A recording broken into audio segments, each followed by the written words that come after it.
So Lucian of Samosata was writing in the 2nd century AD, one of antiquity's most brilliant stylists, one of antiquity's most inventive wits. He's famous throughout European history for producing absurd fantasies like the true histories, but also for his what was seen as his clear-sighted dispelling of flummery and of ridiculous social conventions. He was one of these people who really thought that life should be lived in as true a way as possible and didn't like the mystification of social conventions. So throw all that stuff away, get back to what's really essential about things.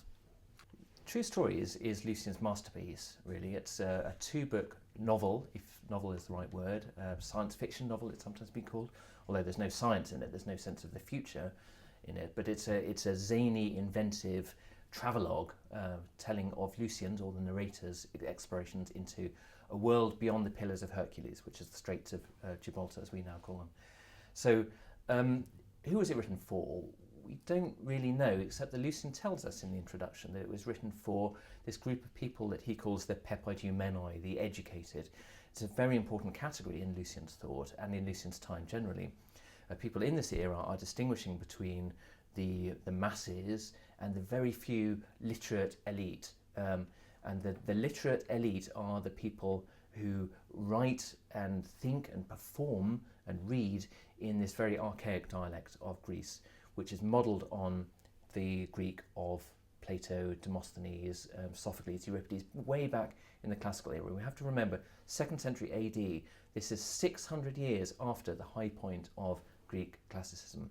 So the educated elite, the people who understand, they're saturated in the literary culture of this earlier classical period. They understand it, they know the language, they know the references, they get the references. Lucian writes at one point in the prologue to the True History is that he would tell you the names of all the people that he's alluding to if he wasn't sure that you knew them yourself already.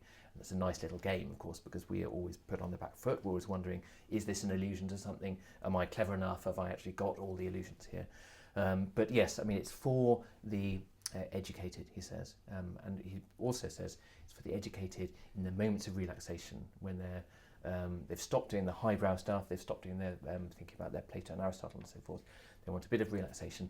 This is fun for them.